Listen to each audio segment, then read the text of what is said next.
નમસ્કાર.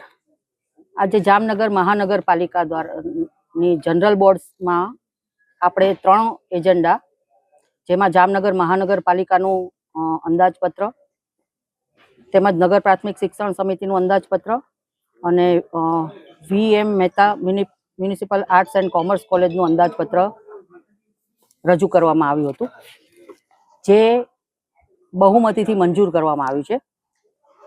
Standing committee ઠરાવ number 1641, 1645, 1646ની ભલામણ અન્વયે આજરોજ મળેલ સામાન્ય સભામાં 2025-26નું રિવાઇઝ અને 2026-27નું મહાનગરપાલિકાનું બજેટ મંજૂર કરવામાં આવેલ છે. ઉઘડતી પુરાણ 372.72 કરોડ, વર્ષ દરમિયાન અંદાજિત આવક 1661.81 કરોડ, વર્ષ દરમિયાન અંદાજિત ખર્ચ 1854.10 કરોડ, બંધ પુરાણ 280.43 કરોડ. આમ કોઈપણ જાતના નવા કરદર વગર વર્ષ 2026-2027નું મહાનગરપાલિકાનું વિકાસલક્ષી બજેટ મંજૂર કરવામાં આવે છે. 2026-27ના વર્ષ માટે અલગ અલગ કરદર અને ચાર્જીસમાં સૂચવેલ 9.10 કરોડનો વધારો નામંજૂર કરીને મંજૂર થયેલ કરદર અને ચાર્જીસ યથાવત રાખવામાં આવે છે. આગામી તારીખ 13/2/26થી 31/3/2026 સુધીમાં તમામ બાકી રકમો એકી સાથે જે ભરપાઈ કરશે તેને વ્યાજમાં 100% વ્યાજ અને પેનલ્ટીમાં માફી, જે હાઉસ ટેક્સ, વોટરવર્ક્સ, વ્યવસાય વેરો, કારખાના લાયસન્સ, દુકાનના ચડત ભાડા સહિત તમામ પ્રકારના ટેક્સ અને ચાર્જીસને લાગુ પડશે. તેમજ સને 2025-26માં જે તે કેટેગરી વાઇઝ આપવામાં આવેલ રિબેટ મુજબ સને 2026-27ના વર્ષ માટે 45 દિવસના બદલે 60 દિવસનું આ રિબેટ આપવાનું મંજૂર કરવામાં આવેલ છે. આજ રોજ જામનગર મહાનગરપાલિકાનું ₹2134.53 કરોડનું બજેટ મેં માનનીય મેયરશ્રી સમક્ષ રજૂ કર્યું છે.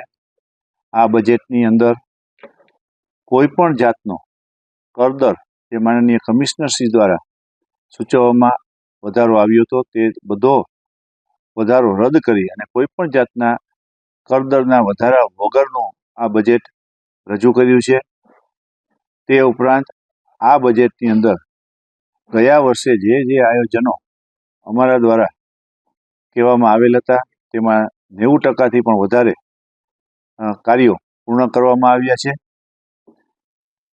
આ બજેટની અંદર આ જામનગર શહેરમાં વસતા નાગરિકોને જે તેમના મૃત્યુ બાદ અંતિમ સંસ્કાર માટે જે ચાર્જ ચૂકવવામાં આવતો હતો તે ચાર્જ નિઃશુલ્ક થાય તે બાબતમાં કાર્યવાહી કરવા જામનગર અને દેવભૂમિ દ્વારકાના લોકપ્રિય સાંસદ બેન શ્રી પૂનમબેન દ્વારા આ અંગે મહાનગરપાલિકા દ્વારા યોગ્ય કાર્યવાહી થાય તેવું સૂચન મળેલ હતું. તે સૂચનના આધારે ગઈ સ્ટેન્ડિંગ કમિટીમાં તે સ્મશાનના સંચાલકો સાથે બેઠક કરી અને હવે પછીથી આજ રોજ બોર્ડમાં આ બજેટ મંજૂર થઈ ગયું છે. હવે એની સાથે MOU કર્યા બાદ કોઈ પણ જાતનો ચાર્જ અંતિમ ક્રિયાનો કોઈ નાગરિકને ચૂકવવો નહીં પડે. એનો જે ચાર્જ જે સ્મશાન સંચાલકો દ્વારા લેવામાં આવતા હતા તે ચાર્જ હવે મહાનગરપાલિકા ચૂકવશે. તે ઉપરાંત જામનગર શહેરના ક્રિકેટના રમત માટે એક ક્રિકેટ ગ્રાઉન્ડ પણ બનાવવાનું ડિક્લેર કરી દીધું છે. ફૂટબોલ ગ્રાઉન્ડ બનાવવાનું પણ સ્ટેન્ડિંગ કમિટીમાં ડિક્લેર કરી દીધું છે.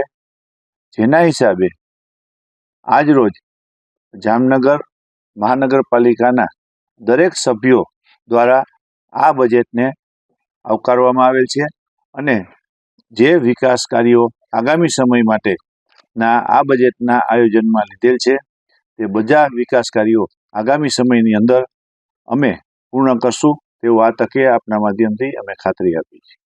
જામનગર મહાનગરપાલિકા સ્ટેન્ડિંગ કમિટી દ્વારા 2026-27નું આમ તો જોઈ તો આ એવો પહેલો રેકર્ડ બન્યો છે કે મહાનગરપાલિકાની અંદર 5 વર્ષની અંદર 6ઠું બજેટ રજૂ કર્યું છે. 3 ગત ચેરમેને કર્યું ને 3 બજેટ અત્યારે વર્તમાન ચેરમેને રજૂ કર્યું. જામનગરની પબ્લિકને એવી અપેક્ષા હોય કે મારું નગર સુંદર નગર, ને ક્યાંક પ્રયત્નો થતા હોય, સત્તા પક્ષથી થતા હોય, વિપક્ષથી પણ સૂચનો આવતા હોય ને એને આવકારી લઈ તો પછી આપણું જામનગર શહેર દિવસે ને દિવસે રળિયામણું થતું જાય. જ્યારે એક ગૌરવની વાત કહેવાય ને સારી વાત કહેવાય. જો કે અમે વિપક્ષે ઘણીવાર કીધું છે કે જે સારું હશે, સારો નિર્ણય લીધો હશે તો એને અમે સન્માન આપશી. એમ કે જેમ સ્મશાનની અંદર જે અત્યારે જે બોડી જાય છે ને એનો ચાર્જ જે દેવામાં આવતો હોય છે વ્યક્તિ દીઠ, જે ઘરધણી આપે છે, એની જગ્યાએ મહાનગરપાલિકાએ 50 લાખ જેવી રકમ વાર્ષિક એને મંજૂર કરી છે કે ત્યાં જઈને એક પણ રૂપિયાનો ચાર્જ એમને આપવામાં નથી આવતો.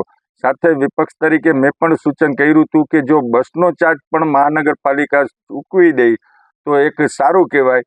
તો વધારે પૂરતા જે આવા નબળા માણસો હોય છે જામનગર શહેરની અંદર, સ્લમ વિસ્તારની અંદર વધારે પૂરતા એવા વ્યક્તિ હોય છે કે એને ઘણી રાહત મળે ને આ સારું કાર્ય છે. ને જ્યારે જામનગર શહેરની વિકાસની વાત કરે ત્યારે સરકારશ્રીમાં ગ્રાન્ટ આવે છે, નો ડાઉટ બધાને આવે છે, પણ આ વખતે અમને 6ઠ્ઠું બજેટ છે પણ 4 ગ્રાન્ટ જ આવી છે. અમે અપેક્ષા રાખી છે કે ચોથી ગ્રાન્ટ પણ વહેલા તકે અમે સભ્યને લોકભાગીદારીની ગ્રાન્ટ આવે ને અમારા કામ થાય એ બદલ પ્રયત્ન સત્તા પક્ષની અંદર ચેરમેન બેઠા છે એ કરે તો સારી બાબત છે. ને બીજી બાબતની અંદર કે જે વિકાસના કામ થઈ રહ્યા છે પણ ક્યાંક ને ક્યાંક જામનગર શહેરની અંદર અમુક કોન્ટ્રાક્ટરો જેની અણઆવડતના હિસાબે ક્યાંક ને ક્યાંક વિપક્ષને સત્તાને બંનેને પણ સાંભળવું પડતું હોય છે કે ભાઈ વિપક્ષને કહેતા હોય છે કે આમાં ભ્રષ્ટાચાર થયો છે, એ જ વસ્તુ સત્તા પક્ષને અમે સૂચન કરતા હોય છે પણ ક્યાંક ને ક્યાંક એવી પહોંચવાળા પણ કોન્ટ્રાક્ટરો હોય છે કે જેના હું નામ નથી લેતો પણ ખરેખર આ બધે ઉપર પણ ધ્યાન દેવું જોઈએ ને આવનારા દિવસોની અંદર જે અંદાજિત બજેટ રહ્યું જે ચેરમેન સાહેબે રજૂ કર્યું છે, કદાચ આમાં 64 સભ્યો અત્યારે અહીંયા છે અને આવનારા દિવસોમાં કોઈને ટિકિટ કદાચ ના મળે, કોઈ હારી જાય, નવા ચહેરા આવે તો એ બજેટનો કાયદેસર રીતના ભરપૂર લાભ લઈને જામનગર શહેરને વિકાસ માટે આગળ વધારે એવી મારી અપેક્ષા છે. સાથે સાથે ક્રિકેટ ગ્રાઉન્ડ આપ્યું છે પણ જેમ કે સત્તા પક્ષની અંદર એક સભ્યએ કીધું ભારતીય જનતા પાર્ટીના ને કે જામનગરની વસ્તી પ્રમાણે ગ્રાઉન્ડ ટૂંકું પડે તો એવી પણ અપેક્ષા રાખી છે કે વધારેમાં વધારે ગ્રાઉન્ડ બને, ફૂટબોલનું ગ્રાઉન્ડ બને, એથ્લેટિક બને, સ્પોર્ટ સંકુલો વધારે પૂરતા બને. જામનગર શહેર ખાસ કરીને એક ક્રિકેટનું હબ કહેવાય.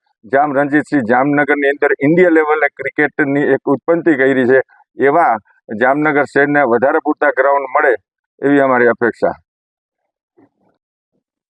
નમસ્કાર સાથીઓ, હું છું કોર્પોરેટર રાહુલભાઈ બોરીચા, ઉપનેતા વિરોધ પક્ષ. મિત્રો, આજ રોજ જામનગર મહાનગરપાલિકાનું નવું બજેટ બહાર પાડવામાં આવ્યું. અંદાજિત 1860 કરોડની આ રકમનું બજેટ બહાર પાડવામાં આવ્યું છે અને સારા બધા નિર્ણયો જે લેવાયા છે એ તો મારા મેયરશ્રીને એમને જણાવેલા હશે. એ સિવાયની ઘણી બધી ખામીઓ જે બજેટમાં છે એ મેં પ્રકાશ પાડ્યો છે કે જામનગર મહાનગરપાલિકાના બધા સભ્યો એવું જ કહે છે કે ભાઈ કર દર વિનાનું આ બજેટ બહાર પાડવામાં આવ્યું છે, પણ એ કોઈ નથી સમજાવતું કે ભાઈ કર દર વિનાની પબ્લિક તમે કરવા માંગો છો, શું કામ ને એમને સક્ષમ ના બનાવીએ આપણે કે એ આનાથી પણ ડબલ કર પણ એ ચૂકવી શકે એટલા સક્ષમ હોઈ શકીએ, બરોબર છે. એ સિવાય આ બજેટમાં ઘણી બધી એવી ચર્ચાઓ થઈ કે ભાઈ 5 વર્ષની જે ગ્રાન્ટ આપવામાં આવતી હોય છે દરેક સભ્યને 10-10 લાખની દર વર્ષે, એમાં હજી સુધી માત્ર 3 જ વર્ષની ગ્રાન્ટ ફાળવવામાં આવી છે અને 2 વર્ષ પાછળ હાલે છે. તો આ લોકો વાર્ષિક બજેટ જે પાડે છે એમાં કઈ રીતના નક્કી થાય કે કયા વર્ષની બજેટ પૈસા કયા વર્ષમાં એ લોકો ઉમેરે છે, બરોબર.